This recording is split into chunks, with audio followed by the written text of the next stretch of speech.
Hello everybody, it's your old pal Tim TV.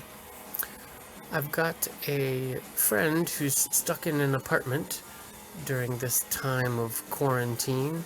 It's March 20th, 2020, and for those of you not in the know, we're all self-isolating for the COVID-19 pandemic.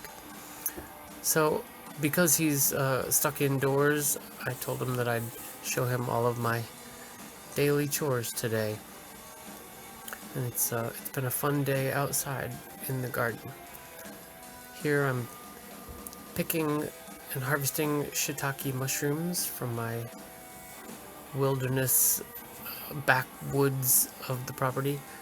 I've got a little log area in the shade, and so whenever the weather is just right, we get nutritional medicinal mushrooms, which is really handy when you're not exactly sure where the food situation is going to be in the future. It's good to have a bunch of mushrooms around.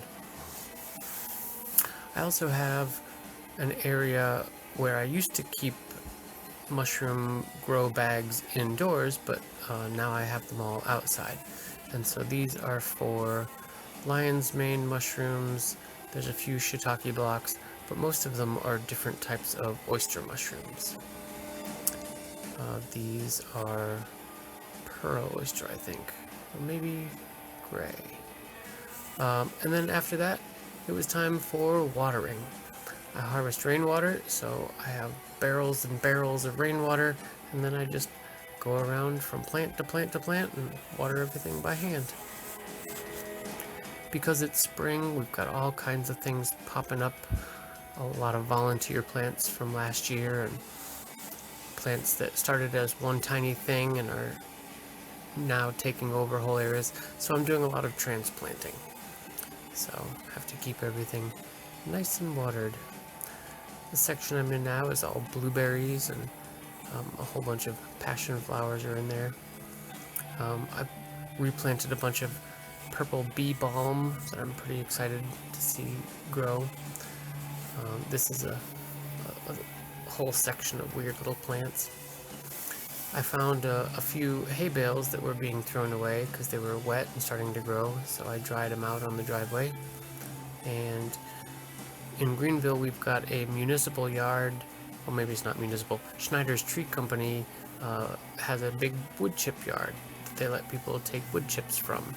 So I got chips, and I got from the back corner of the yard. If you dig deep enough, you can get a bunch of composted chips as soil.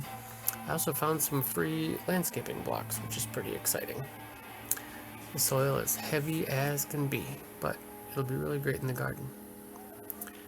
This is one of the gardens. This is the upper garden and the greenhouse.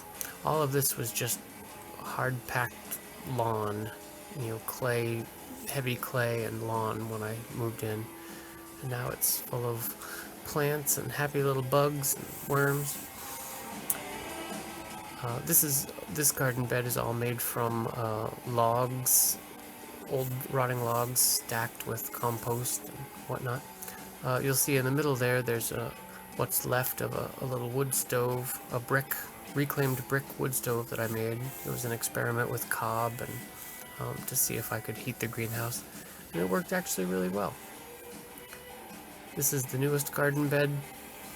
It's really deep with sifted compost, so it's going to be carrots and random whatnots. Oh, I found some King Stropharia babies. I always love finding them because they're so gosh darn cute. And King Stropharia is really good for the garden as well. This little garden bed I really love because it was gravel and hard-packed, nutrient-poor dirt when I first moved in, and now it's a really cute little palette and reclaimed wood garden. Yeah. So, thanks for watching. It's been fun.